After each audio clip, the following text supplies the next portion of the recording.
Welcome to Right on Track, a songwriting podcast. Thanks to Tone for tuning in. I'm Demi Michelle Schwartz, and I'm thrilled you're joining me on my songwriting journey. So kick back and relax, don't fall flat, and remember, stay right on track.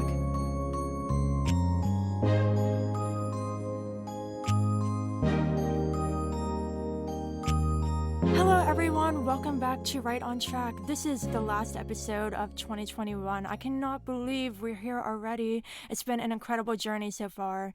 And to end this first incredible year of the show, I am joined by one of my best friends, and it is his birthday today. We are recording on December 15th for everybody listening, but today is his birthday.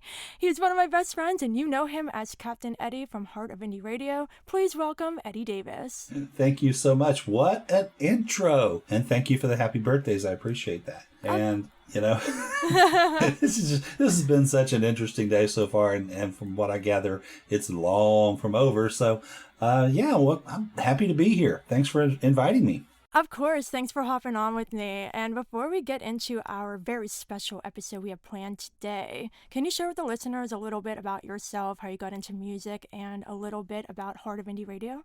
Sure. Well, that would be kind of a show unto itself, but I guess the short version, the Cliff Notes version is I didn't have a whole lot of choice, in terms of getting into music.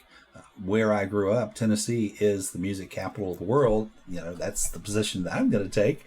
And so just about any country home with a front porch on it has got musicians on the front porch. So, I was involved in music from the early age.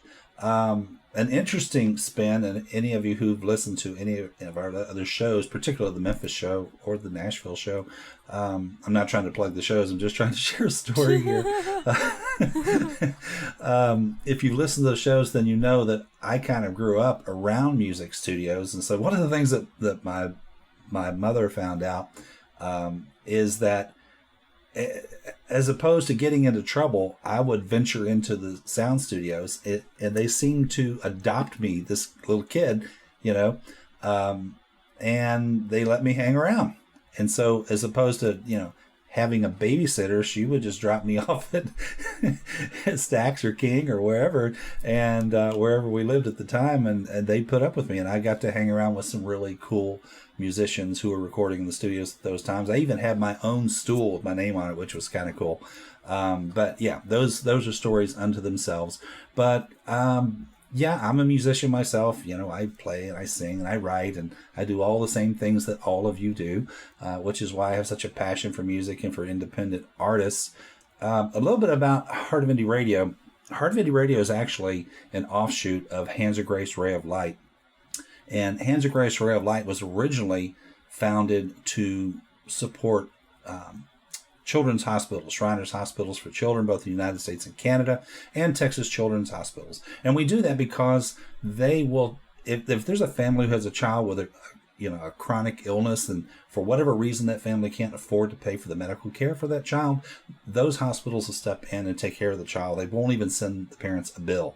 It's about the child. It's about the needs. And it comes from, listeners like you who hear us plugging, Shriners Hospitals and Texas Children's Hospitals, and you reach out to those websites and you donate to those hospitals.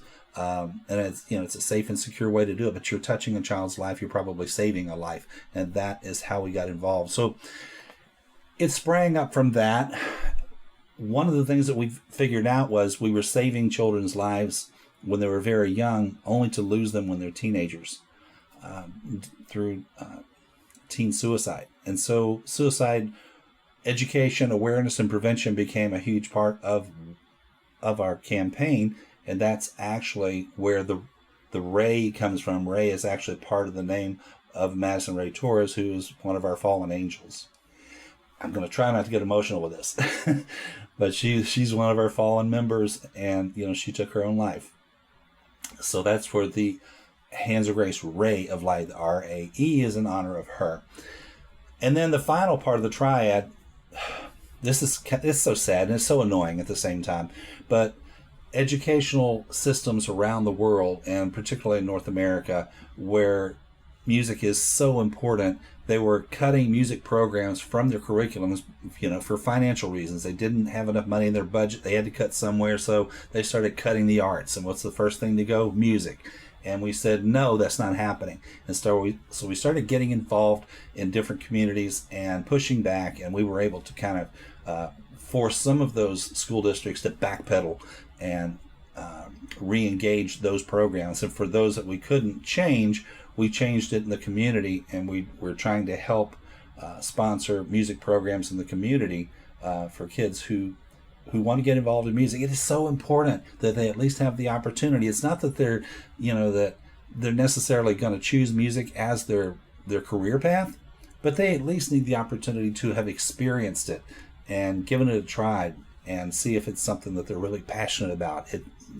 It's to me, it completes that full rounded education. So from all of that, we started a music program, and from that we said, okay, we've created all kinds of these graphics. We're promoting all these artists online. We're helping out with stations, with managers, with record labels. What else can we do? What do they need? Well, they need a radio station. They need somewhere to get their music out in front of listeners, a platform that is theirs. And so Heart of Indie Radio was born. And so now we have the Memphis show, with blues, R&B, soul, and jazz. We have Hearts of Nashville, which is the Nashville sound with independent artists occupying 70% of that list. And we have the European show Unplugged, which is all kinds of nonsense. It's EDM and rock and a little bit of anything. You just don't know what's going to happen on that show, which is why it's unplugged. But that's it in a nutshell. What did I leave out? I'm sure I left something out. Well, thank you so much for sharing all of that. All that you guys do is so, so inspiring, and that's why I was drawn to you. And I'm so honored to be a featured artist with Heart of Indie. And just keep doing all that you do, because you change lives, you give independent artists a voice, and so much more. Speaking of independent artists, I think you and I have something very fun planned for today, don't we? We do. This is so cool. So... We were talking recently, about what is it that, and we're going to kind of offer you guys an opportunity to send us a DM and let us know whether you want us to expand on this, but we were talking about the things that independent artists absolutely should do. They should almost be commandments. Thou shalt do these things if you want to be successful in the music industry. And actually, some of them apply to any industry, but these are particularly music related. And one of the things that we kind of toyed with is, after hearing these, if you'd like us to come back, with a top 50 or a top 100 of ideas and suggestions and tips for independent artists or brand new musicians or new vocalists out there, maybe we could do that too. So certainly email her and let her know. Send her a DM, bug her to death, let her know that's what you want to hear. But yeah, so tonight we're going to talk about, this is just so cool. We're going to talk about the 7 commandments for indie artists. These are things you have to do. They're not optional. These are things you have to do. So get ready to metaphorically carve it into some stone. Yeah, you guys have probably been wondering what that graphic is all about. Well, this is what it's all about. So the very first one, I get the honors of kicking it off with the very first commandment. Commandment number 1 is, thou shalt perform and record original music. It is so important. Yes, cover music is fun. We all love to hear cover songs. We know that. And they're fun to do. I do them, But here's the thing. At the end of the day, if you ever want to earn any royalties and really further your career, you're going to have to start writing your own music, or at least recording original music. Maybe you're not a writer, so maybe you want to buy songs from other writers, and there are folks who can't sing, but they can write. They're excellent writers. So you buy the songs and record them and license them. That's not your music. So definitely, you have to start writing and record, or buying and recording original music. The quicker you can get that in your head and start doing that, I think the better off you're going to be. Otherwise, you're just prolonging the inevitable, I think. Yeah, I completely agree. And I think for me personally, when I started to explore songwriting, I think singing covers when you're beginning is kind of helpful for you to explore your sound and all those things. But once you get into really performing and releasing music, it's so important to Share your story, because I think as artists, one of the most important things we have to do is share who we are and let listeners into our own lives. And when you're recording somebody else's song, you're basically retelling their story, not yours. So definitely original music. And even, if you're not a writer, like Eddie said, you can buy songs, but also find writers that you connect with and do co-writing. I think that's the best way, because you're not just getting a song that somebody else wrote, you're actually contributing to the writing process, which I personally think is really important. Sure, absolutely. So what's the next one? Oh, okay, you're really good at this. Okay. Got to keep us on track here. Keep us on track. Okay. We're right on track. So the next one is thou shalt rehearse and prepare for live performances and recording sessions. This is so important because first talking about performances, let's start there. When you rehearse your songs over and over and over again, and you know them by heart, you're not wondering while you're performing in front of people, OMG, am I going to mess up? Or how am I going to sing this line? Or like, can I try something else here? Like, you really want to nail down exactly how you're going to perform and really, get those songs in your head and in your mind and all of that and in your heart as well to feel that emotion. Because when you get out in front of people, you want to deliver that and, create a strong stage presence. And you can't do that if you're not well rehearsed. I agree 100%. The scariest thing about being a brand new artist is that first few times on stage in front of an audience, and especially those ones that are close enough to you that you can actually see the facial expressions. That's your opportunity to build some chemistry. But yes, absolutely, we say rehearse till you drop, and it's so true, because you get your music, your songs down to the point that it's all second nature. It's almost robotic. You talk about memory muscles, or muscle memory. The same thing happens when you're singing particular songs. You're not going to forget the lines. You've sung it 100 times in a rehearsal fashion, so you're ready to do it on stage. And if you're ready to do it on stage, then you can focus more on stage presence and interacting with the audience and just making the best of that situation. So yeah, that is just so important. So on the other side of this, as I mentioned in our commandment, is recording sessions. And when I started recording, I didn't think I really needed to necessarily rehearse a lot because I wrote the songs. But once I got in the vocal booth and started recording, I started to realize that I wasn't singing the lines the same way every time, and I wasn't putting necessarily the emotion I should have into my songs because I didn't know them as well, which is kind of weird coming from a songwriter. But I've started to really rehearse what I'm going to sing before I even go to the studio. And it also saves time. Like, if you don't know your songs well enough and you're in the booth singing, you keep messing up, you're paying for the studio time and you want your recording to sound good. So I think rehearsing and really being prepared for sessions is important too.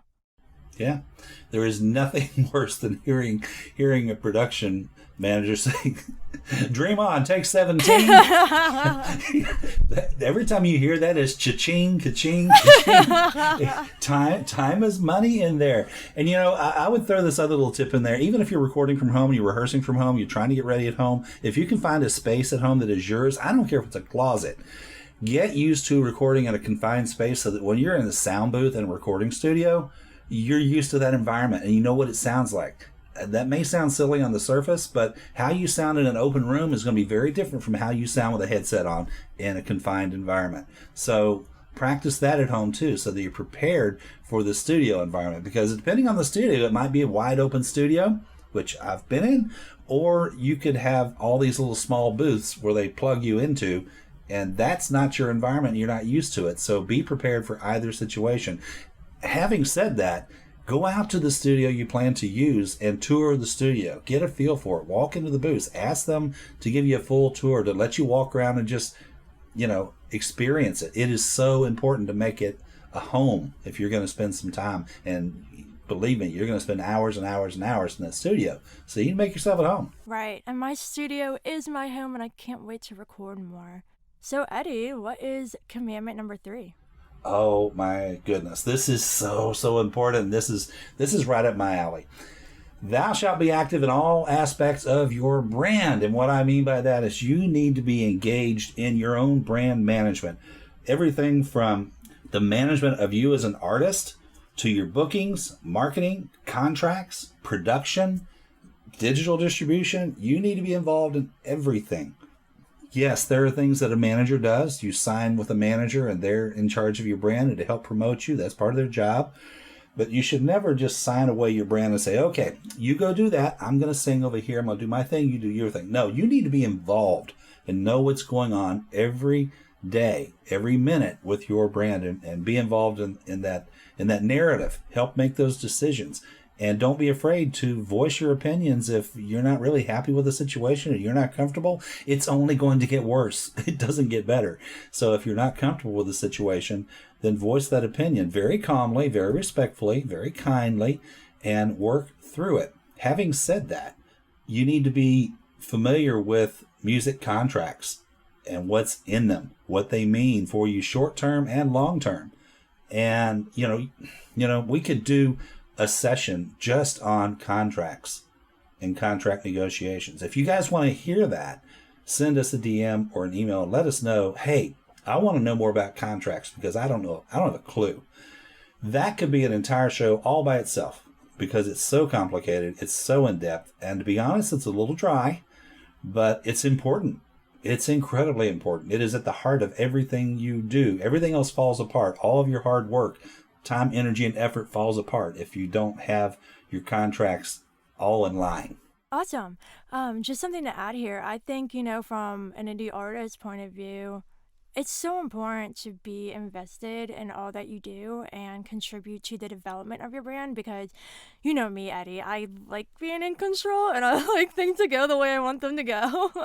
Like, I would never just let anybody make decisions for me. And I think it's important because no matter what you're doing, if it's social media or your music or production or contract or whatever it is, your name is tied to it. So if you have other people making decisions for you and you're not using your voice, that can actually come back around and burn you if something gets out that isn't a good representation of you or something like that. So just be invested and engaged in everything to do with your brand.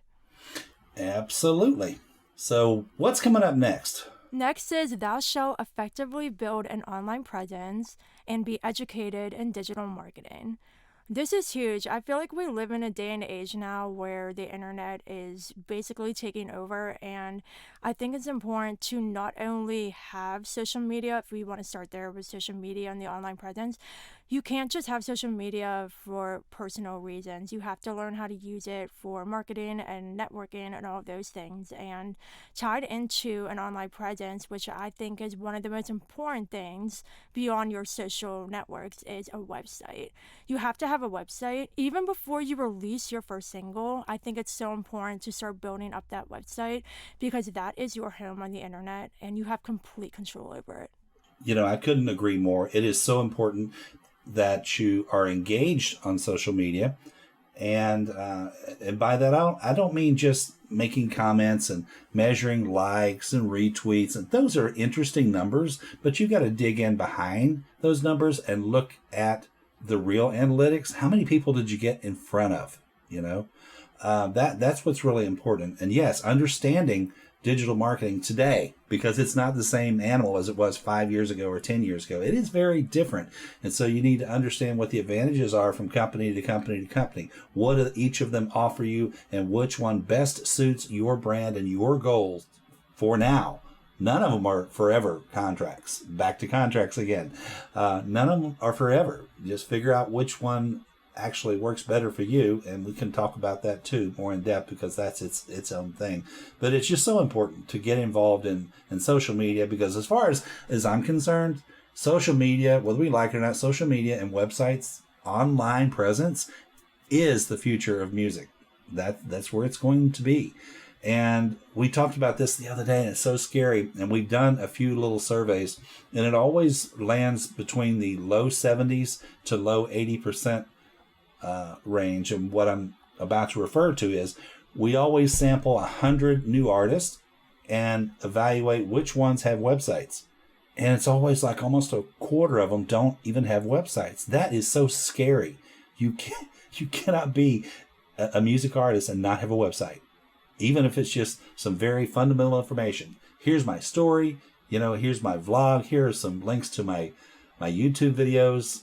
You got to have some. Here's how to contact me. Here's how to book me. Oh, there's an important one. You want to book me? Absolutely. Yeah. Merchandise. It's so important. And I think, talking about websites could be its own episode as well because, guys, guess who manages mine? Eddie does. Guilty as charged. Oh my goodness, it's just so important. And that's another thing too, is make sure that if you're not going to manage your own social media or your own website, make sure you're getting someone that you really trust to do it, because they need to be on top of it, and it needs to be done right. It needs to be timely. It needs to be accurate. And those are things that can slip away from you really fast. It's important to be on top of that. Exactly. So, Eddie, what is next in our list of commandments? Well, according to the hieroglyphics here on this stuff, commandment number 5, thou shalt be realistic in goals for all aspects of your music career. And I think this is so important too. It's important to be realistic about the time investment you're going to need. If you haven't played that instrument before, you can expect it. There's an old number that used to get passed around. If you're going to learn a new instrument, you can expect to spend 10,000 hours learning it to be at really commercial level performance. That's probably not unreasonable. That's a lot of time. Anyway, having said that, it's important to really budget how much time you need to learn what you need to learn about the business, to learn the instrument, to learn the vocals, to go through vocal training, to learn to write, and the budgeting. How much is all this going to cost? Be realistic about that. What does studio time cost? What do managers cost? What does marketing cost? All those things are really, integral to your success. And then finally, I want to make it in show business. I want to make it in music. How long is that going to take before one of my songs takes off and this thing ever starts to make any money? I think you hit all the great points because, I think sometimes when we start in music, you can have these very unrealistic goals, and if things don't happen as quickly as you want, or if your career doesn't unfold the way you envision it would, you can feel a little bit discouraged. But I think you have to recognize that if you look at the big mainstream artists, they didn't just wake up one day and make it. A lot of time and energy and hard work went into that. So if you want to be in the music industry, you have to put in the work, and then things will fall into place for you. So commandment 6 is, thou shalt always strive for selflessness and integrity. This is such a big one. It's so important. First, about selflessness, I think it's so important to give back to the music industry. You can't take from it, and you can't go into it thinking everything's about you and listen to my music. You need to support other people and create a space for other people as well. And this is one of the main reasons why I started this podcast. It's because I think it's really important to allow other people in the industry, songwriters, artists, whoever, to come on and share their stories and talk about things that matter to them. And I think when you lift up others and create spaces for others, it's just a win-win situation because you create friends in the industry, you build your network, and at the end of the day, we're all climbing this ladder together. It's not a competition. So I think it's really important to show so much support for everybody else in the industry. I agree 100%. There's probably 3 points I can think of that I would want to make sure that is clear if we're going to talk about this topic. And the first one is just being transparent and honest and forthright in all of your dealings, always, with everyone that you work with, from fellow artists to officials in the industry. It is just so important to have that reputation to where they know if it comes out of your mouth, it's true. It may not be correct, but you believed it to be true. It wasn't something that you were dishonest about. It is so important. Now, another thing that I think is important here, and I'm just going to throw this in, and this may be popular and it may not, but I'm just telling you, it is what it is. You ready? Yeah, let's hear it. Okay. Don't be a parasite.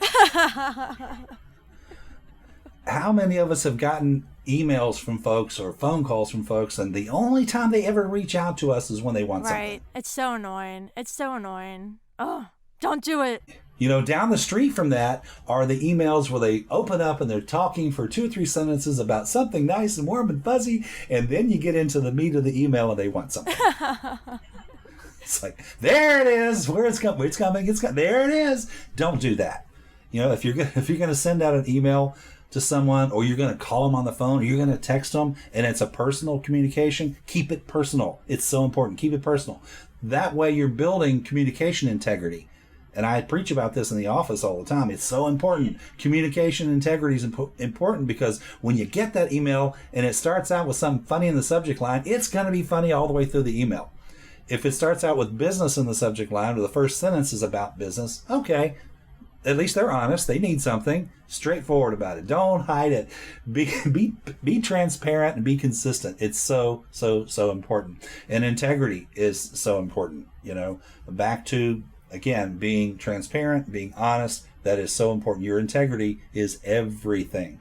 And if you build a reputation of not being transparent, not having integrity, and being a parasite, not giving back to the industry, just take, you will build a reputation for that, and people will not want to work with you. Nope. From managers to labels, even writers won't want to work with you because they don't trust you, you know, and you don't want that reputation. So as uncomfortable as those words were that I just shared with you, and they come from decades of working with artists and working with managers and working around labels, they talk about these things. They don't talk about them openly, but they talk about these things, and they know, you know, who the really cool people are and the ones that it takes a while to get through. Right. Yeah, and I think what this all kind of boils down to is putting a focus on relationships, because if you think about just personal relationships, you want to be honest. You want trust to be there. You want it to be, you know, a way for open, two-way communication. And just because some of these businessy relationships in music can be more professional, I think the focus still needs to be on building a relationship with that person, and then you can probably ask for something, or they'll offer it to you first. Like, I've been in many situations where I connected with somebody who was on, say, a station or a blog or something, and I didn't even have to say, hey, can I send you my music, because we knew each other at that point, and they saw I had a new release, and they said, hey, like, do you want me to feature me, or they said, hey, do you want me to feature you on my site? And I'm like, okay, yeah, awesome. So I think the relationships are so important. Yeah. And I don't want to give out the wrong impression. I don't want to give the impression that you can't, in a personal communication, talk about music. Sure you can. You know, you could be talking for 5 minutes on the phone, and all of a sudden somebody says, hey, is John ever going to release that new track or not? That's okay.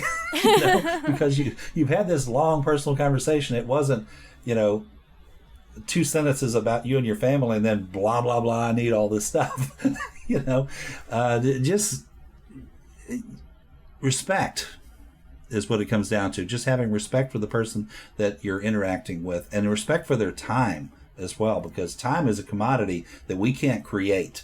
We have 24 hours a day, and depending on your sleep cycle, you have X number of minutes per day that you can allocate to things. I can tell you, I'm not in control of hardly any of mine. Megan controls mine, and she does that for a reason, because she says I'm too nice and I will overbook myself, and I will. And so she controls it. I don't have any say-so over that.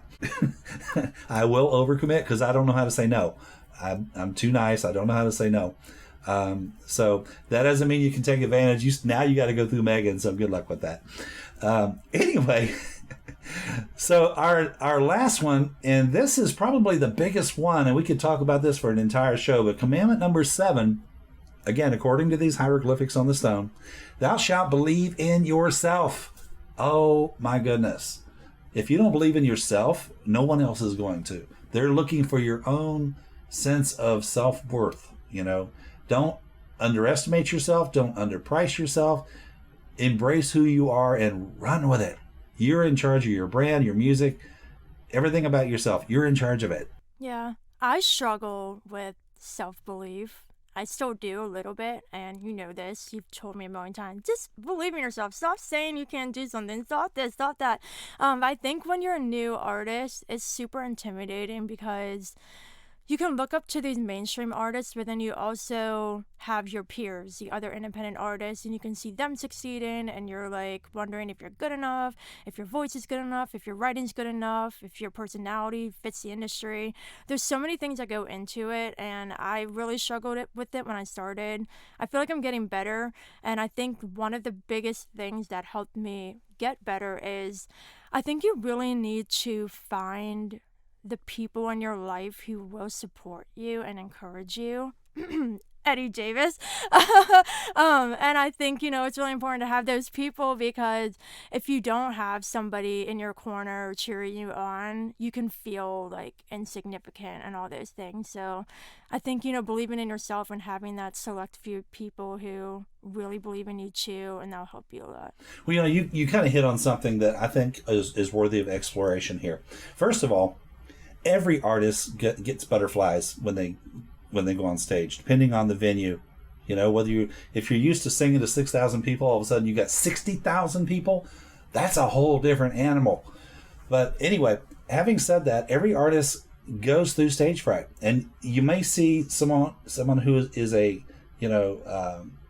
talented artist and has been on tour, and they're doing a great job on stage. They seem to be just killing it. But what you don't know is they go backstage and they cry. I can tell you a few artists right now. I won't, but they have that challenge. They perform their music, they do their videos, and then they go off to the side stage and they bawl because they don't feel like they pulled it off the way they planned it. Well, here's what I was coming back to. Is my music good enough? Well, good enough for who?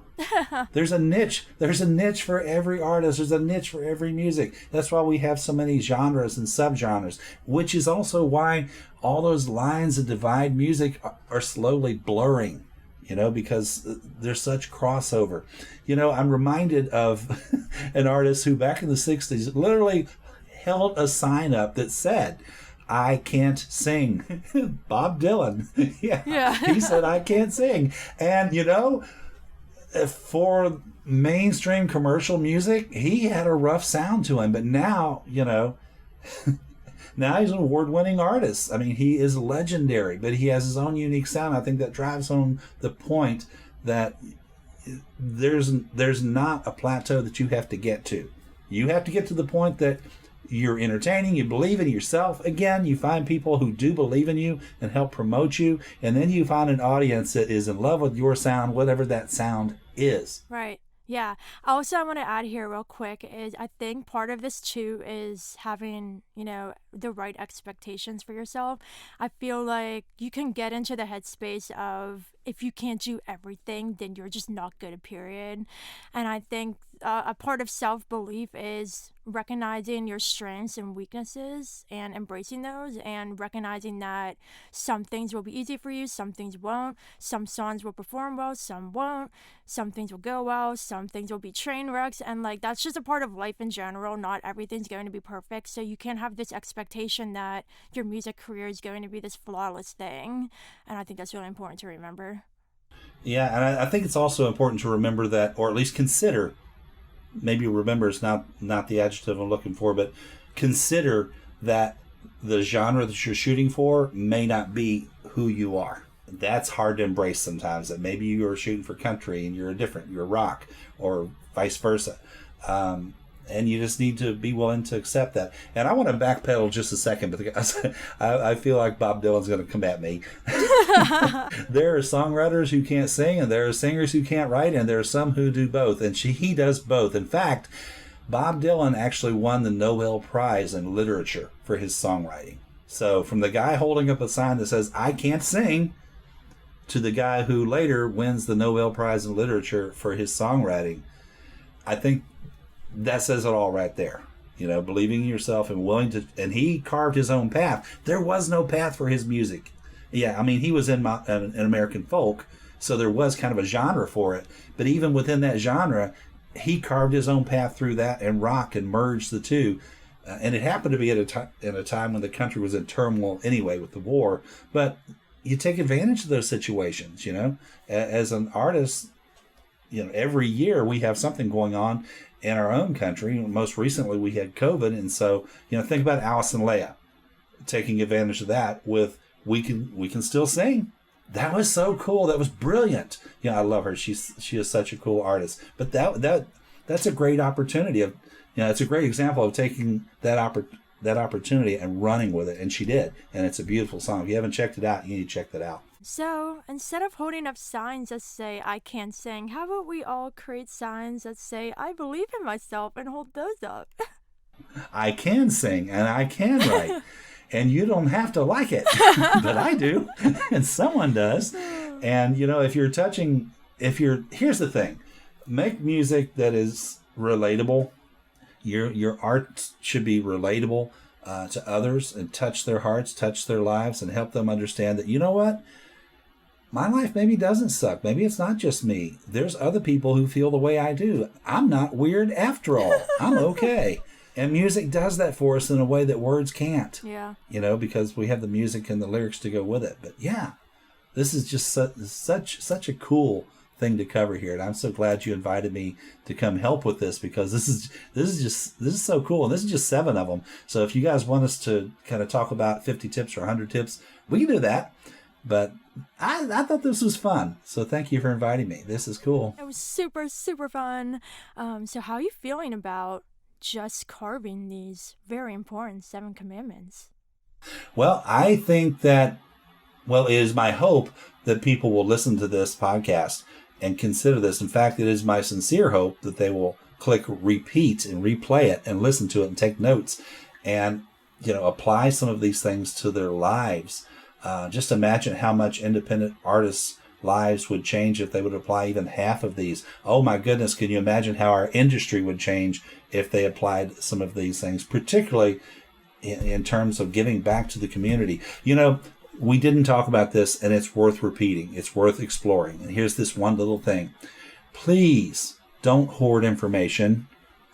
I have seen this time and time again where brand new artists won't share information about how to do things because they feel like it gives the other artist a leg up. Don't do that. Technology is such a pain sometimes, and you spent hours figuring it out and you got the answer. You know how to do it. Well, share that so the next person doesn't have to invest 6 hours of their life and reinvent the wheel when you already know how to do it. And then conversely, they probably know something you don't know how to do. And so, stop reinventing the wheel. Let's all work together. It's one industry. It's music. We all love music. Let's just do it. Right, exactly. Yeah, and like I said, that's a big part of this show. Like, we all are on here talking about our experiences, our successes, what we struggled with. And I think it's so important as independent artists and, others in the industry to be transparent about that, which we talked about earlier, because we can learn from each other's successes, but we can also learn from each other's struggles as well. So, yeah. Cool. Right. Well, thank you so much for having me. Of course. This has been cool. It was fabulous having you. Before you go, can you share with everybody where they can find Heart of Indie Radio and Hands of Grace, Ray of Light on social, and listen to the shows? Absolutely. So you can find us, all of our handles on all of our social media is really simple. It's at Heart of Indie. You can find us on Twitter and Instagram and Mixcloud. You can find us at our online presence is handsofgrace.rayoflight.com. It's actually handsofgrace-rayoflight.com or simply heartofindieradio.com. And so we don't have a TikTok account yet. Let us know if you want us to do that. It's just another thing to manage. It might be fun. I don't know. We haven't done it yet, though. But yeah, definitely check us out. Check out the shows. Send us comments. Especially for the artists, if you love their music or you hate their music or you wish they'd done this or done that, send us the DMs because we'll share that with the artists. They love the feedback. They want to know that you're listening, number one, and if you love it or don't love it, or if you have suggestions, they want to hear those things. They're brand new. They're looking for the feedback, and Anyway, yes, definitely check us out. We love the DMs, and check out our top 10 every week because that's important. Check out our top 10.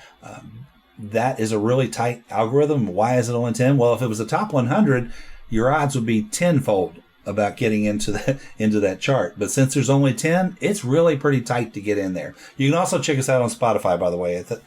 On Twitter, our top 10 has a link to our Spotify account, which you can just sit and listen to the top 10 spin. If you want to go hear what the captain listens to, what does he listen to? Does he listen to these songs all the time? Well, you can go to the Boathouse. We've created a a link there for you. There is a channel. It's called The Boathouse, and it's all of my music. It's kind of the stuff I listen to going down the road in my own vehicle. So, yeah, and you will find her in there. Yeah, she's in there. Yep. Spotify is handled by yours truly. Absolutely. It is managed by you. And by the way, thank you so much for your dedicated service, for being a featured artist, a signed artist with Heart of Indie Radio. We are so proud to have you and so honored to have you on this team.